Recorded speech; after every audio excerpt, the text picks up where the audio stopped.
Voilà, donc nous allons commencer par, je dirais, le début, la première étape. Donc comment l'un fait-il pour expérimenter? D'abord, dans un premier temps, eh bien, là où il y a, on va dire, un concept à voir, eh bien, il va créer ce que l'on appelle une singularité, dans laquelle la source va se déverser. On peut imaginer que ceci bien deviendra une galaxie, hein, et que cette galaxie est un concept à voir. Ensuite, eh bien, vous pouvez imaginer qu'il existe bien sûr des milliards de galaxies, puisque effectivement, il n'est pas son premier coup. Hein. Alors, pour des raisons familiales, eh bien, j'ai appelé grand-père, hein, tout simplement, la galaxie, je l'ai appelé grand-père, grand-père Alcyone, précisément, nous concernant. Maintenant, eh bien, grand-père Alcyone, eh bien, il a fait des fistons, comme on dit, hein, c'est-à-dire qu'il s'est multiplié, il a multiplié les choses, qui fait que, effectivement, quand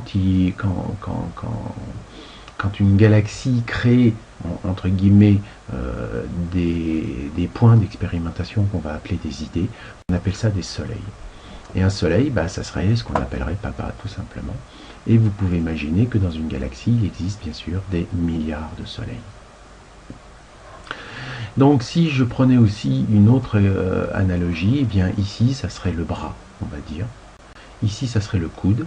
Et nous allons voir que maintenant, nous allons rajouter, bien sûr, après ça, parce que là où il y a un soleil, il y aura forcément des planètes. Et nous allons voir qu'il n'y aura qu'une dizaine de planètes par soleil, puisque c'est un process bien particulier. Et cette planète, on va l'appeler maman, tout simplement. Et ça sera donc le lieu d'expérimentation, et donc moi ce que j'appelle régulièrement le bac à sable. Enfin, vous imaginez que puisqu'il y a papa et puis qu'il y a maman, et bien ça va donner des enfants, tout ça, ça va donner des fistons, et ces fistons, eh bien, ces fifilles et les fistons, eh bien on appelle ça un véhicule d'incarnation, et c'est l'action en mouvement, et donc il y aura forcément des milliards d'individus sur une planète. Alors bien sûr, ça commence généralement par un petit nombre, et puis quelques milliers, et puis au fil du temps, et des combinaisons, eh bien il va y avoir de plus en plus, effectivement, d'incarnations. Donc, nous avons toujours la famille, le grand-père, papa, maman, les enfants. Vous voyez, c'est très simple, c'est juste une histoire de famille entre nous. Ensuite, eh bien, sachant que grand-père est la déclinaison de la source, qui serait maman à son niveau, pour les puristes, eh bien, nous allons voir maintenant que, effectivement, si ça c'était l'épaule, ça c'était le coude, eh bien, ça serait la main, et ici, ça serait les doigts. En clair, eh bien, un véhicule d'incarnation, nous allons le voir, c'est-à-dire les êtres humains en tant que tels, sont effectivement les doigts de l'un. Parce que c'est eux qui vont toucher, sentir les choses. Voilà. Bien, maintenant nous allons passer donc à la suite des opérations que j'appelle les déclinaisons vibratoires de l'un. En effet, nous savons que tout est vibration et que je vous ai remis aussi par la même occasion, je dirais, l'histoire du concept qui ensuite se décline en plein d'idées, qui ensuite chaque idée demande un support afin de passer à l'action. Voilà, donc je vais recommencer un tout petit peu ce que je vous ai dit dans la version précédente. Donc on va partir du concept qui est donc le soleil central.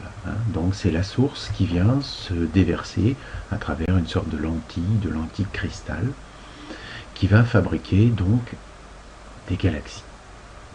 Ces galaxies vont à leur tour faire le même principe, c'est-à-dire passer à une déclinaison, entre guillemets, donc de différentes étoiles, enfin un soleil, puisqu'une galaxie est composée de soleils, eh bien, il va y avoir une myriade de soleils qui vont recevoir ce qu'on appelle le logos, qui est une déclinaison, bien sûr, des vibrations de la source à travers le cristal du soleil central de la galaxie. Ensuite, eh bien, nous savons aussi maintenant que le soleil lui-même, eh bien, va engendrer à son tour tout simplement des planètes. Nous allons voir qu'effectivement il y avait une dizaine de planètes et nous verrons un petit peu plus dans le détail. Donc ce soulocause va bien sûr traverser le cristal de la planète. Et ce cristal de la planète va à son tour rayonner, et bien tout simplement, ce qui permettra de passer à l'action, c'est-à-dire le sous-sous-logo, c'est-à-dire le véhicule d'incarnation. Voilà donc la chaîne, je dirais, qui permet à l'un de pouvoir expérimenter. Donc maintenant, nous allons regarder plus en détail comment les choses se passent au niveau de la déclinaison. Donc, je ne reviens pas par rapport, je dirais, au soleil central qui fabrique bien sûr des milliers, voire des milliards de soleils. On est d'accord. Donc ensuite, eh bien, à travers un soleil, nous allons avoir d'abord les 7 rayons primordiaux qu'on connaît, donc les 7 couleurs, les 7 vibrations, les 7 sons fondamentaux, que je vous rappelle que le Do, Ré, Mi, Fa, Sol, La, Si, ce sont aussi des sons. Le son est la partie masculine de la vibration, tandis que la couleur est la partie féminine. Je rappelle aussi au passage que ces couleurs s'appellent des sentiments quand ils sont incarnés. Ensuite, eh bien, dans chaque système solaire, toujours, eh bien, on a bien sûr les 7 couleurs fondamentales. Nous allons aussi retrouver 2 planètes de dualité, ce qui fait 9 planètes, puisqu'il faut expérimenter. Je vous rappelle que si c'est une idée, donc cette idée va être expérimentée en rouge, en orange, en jaune, en vert, en bleu, etc. Et sera aussi expérimentée en blanc, en noir, et enfin, nous allons avoir la fameuse 10e planète qui, elle, va correspondre à la planète expérimentale où nous allons en fait déverser, c'est le mot qu'on peut dire, chaque couleur qu'il y a eu d'expérimentation ici viendra s'incarner sur la planète expérimentale. Donc par exemple, sur la planète expérimentale, on commencera par le noir, c'est-à-dire la race noire. Ensuite, eh bien, ça sera la race rouge, la race orange, la race jaune, verte, bleue, indigo, violet et enfin blanche pour terminer. Ce qui donne à peu près ceci quand on regarde par rapport à la planète Urantia, eh bien nous allons effectivement trouver ceci.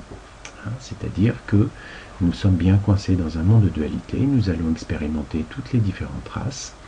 Et normalement, aujourd'hui, la planète, est en passe, je parle toujours de Urantia Gaïa, est en passe de passer à ce que l'on appelle dans la 4D, c'est-à-dire ce qui va correspondre à une couleur, à la couleur vert du cœur.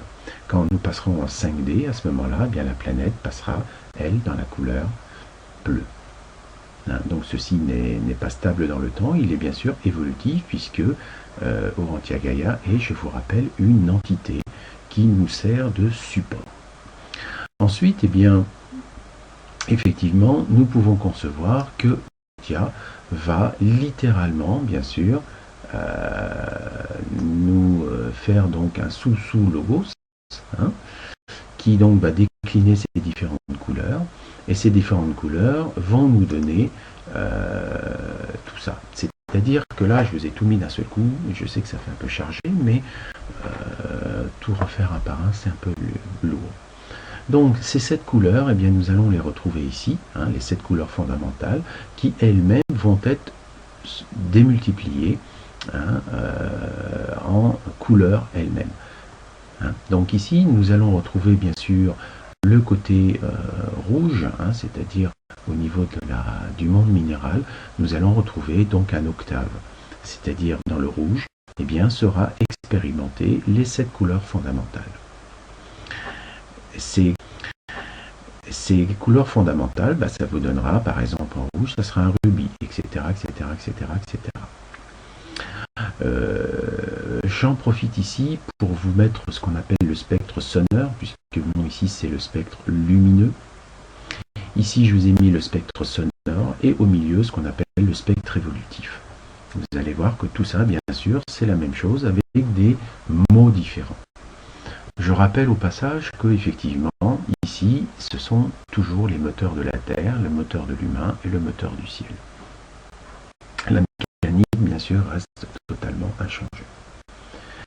Voilà, donc en revenant à cela, eh bien, nous allons avoir les déclinaisons, par exemple, exemple du monde végétal, c'est-à-dire que ici, en termes d'action, nous avons vu que ici c'est un véhicule, mais ce véhicule, aujourd'hui, je le représentais bien sûr sous la forme humaine, mais avant d'en arriver à avoir un corps avec tous ces différentes claviers, on va dire, pour pouvoir, nous avons commencé par être un monde minéral. Nous sommes incarnés sur le monde minéral en étant des cristaux, tout simplement. Donc nous avons habité des cristaux. Et donc nous avons évolué, bien sûr, en termes de fréquence. Ensuite, eh bien, vous pouvez voir qu'il y aura toujours, comme nous vivons dans un monde de dualité, il y aura toujours du blanc et du noir. En clair, eh bien, il existe bien sûr un minéral noir et un minéral blanc. Sachant que l'ensemble de toutes ces couleurs correspondra, puisque la dualité, je rappelle, c'est le contenant d'une certaine manière, et alors que ceci, ce sont les vibrations habitant le contenant. Quand l'ensemble de toutes ces couleurs sont dans le même cristal, eh bien à ce moment-là, il sera transparent. Voilà. Ensuite, eh bien, dans le monde végétal, nous allons suivre la même musique, c'est-à-dire que nous allons suivre, d'après la couleur orange, qui est donc le monde végétal, nous recommencerons ici en faisant le rouge, l'orange, le jaune, etc., le violet. Et c'est pour ça qu'au niveau des saisons, j'en profite pour montrer que, en fait, quand un arbre, puisque nous vivons maximum en 4D actuellement, c'est-à-dire que nous sommes, je vous le rappelle, sur une planète d'amour, puisque ici c'est la vibration, nous sommes bien dans le moteur de l'humain, et le vert est la vibration, c'est le cœur, alors que ici c'est plutôt le mental, le pouvoir, qu'on va voir, qui correspond au monde animal. Donc la planète Terre, quand nous la regardons à notre surface, à la surface, nous la voyons verte. Quand elle est animée, elle est verte. Quand elle n'est pas animée, entre guillemets, on appelle ça un désert, et c'est jaune. Quand on a de la terre, eh bien c'est de l'orange, on va dire, et quand c'est du rouge, eh bien c'est la lave, d'une certaine manière. Alors la lave peut solidifier pour bien sûr donner du minéral. La terre, eh bien c'est du minéral qui a été, je dirais, suffisamment broyé afin que le végétal puisse faire, je dirais, sa croissance. Donc c'est pour ça qu'on voit que les arbres sont souvent marrons ou ont des teintes de marron. Par contre, au niveau des feuilles, eh bien, ils peuvent expérimenter donc le rouge, l'orange, le jaune et le vert parce que en fait, ça correspond à la croissance de l'arbre. Donc, quand par exemple vous avez le printemps qui arrive, eh bien, les feuilles, les bourgeons, enfin, on va dire les feuilles très jeunes vont être de couleur verte. Et puis ensuite ça va devenir un vert foncé, puisque ça va s'enfoncer vers la matière, le noir. Et ensuite, eh bien, l'automne, c'est le cycle qui redescend, c'est-à-dire ils vont jaunir, brunir, et pour certains, bien sûr, rougir, pour enfin redevenir matière. Mais jusqu'à maintenant, nous n'avons pas, bien sûr, de feuilles bleues, indigo, violettes. Cela viendra quand nous serons dans un monde de 5D. En effet, quand nous serons un 5D, eh bien, ici, le monde végétal pourra prendre ces couleurs. Donc, nous aurons droit à des arbres ayant des feuilles bleues, indigo, voire violettes. Aujourd'hui, il y a déjà quelques feuilles violettes, mais dans le bleu, on ne le fait pas. Alors, ensuite, eh bien, ici, on peut passer donc au monde de l'humain, donc de la 4D, où, je vous rappelle, la 4D est un côté vibratoire uniquement, et donc, là, bien, nous allons effectivement passer ces différentes strates, ces différentes couleurs, ces différentes sonorités qui vont correspondre à des couches bien précises, ce qu'on appelle de l'astral. Parce que l'astral va se situer à ce niveau-là. Au niveau animal, on ne peut pas dire qu'il y a d'astral en tant que tel.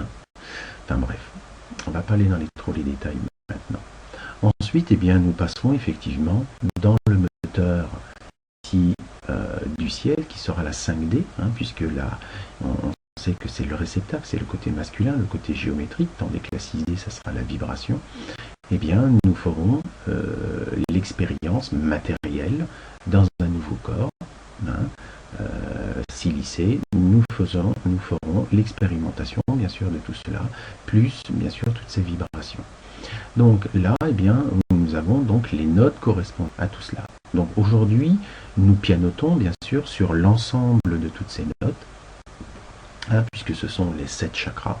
Hein, et ça, chacun des chakras, bien sûr, possède ces 7 notes fondamentales, plus les touches noires, qui sont en fait les touches d'expérimentation de ce qu'on appelle la dualité.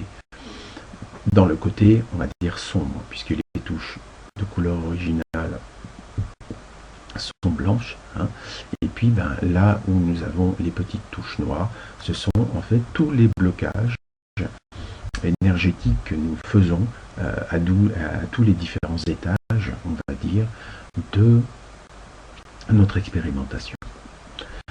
Voilà, donc je pense que j'ai tout dit là par rapport aux déclinaisons vibratoires, et donc vous pouvez voir que par rapport au corps, notre corps possède l'ensemble de toutes ces vibrations.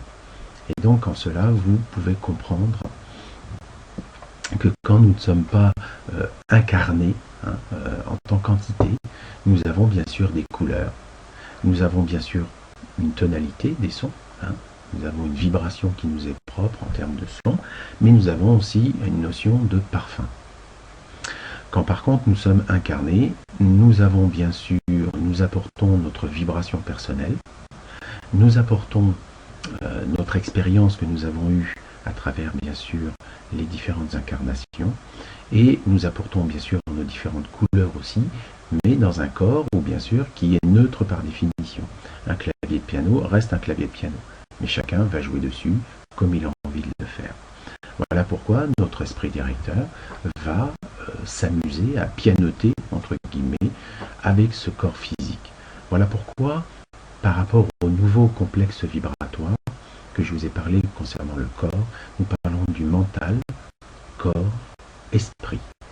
Donc, le mental est celui qui va appuyer sur les notes, le corps est celui qui est l'instrument, afin que l'esprit puisse effectivement prendre conscience de tout ce qui se passe par rapport à l'idée à expérimenter.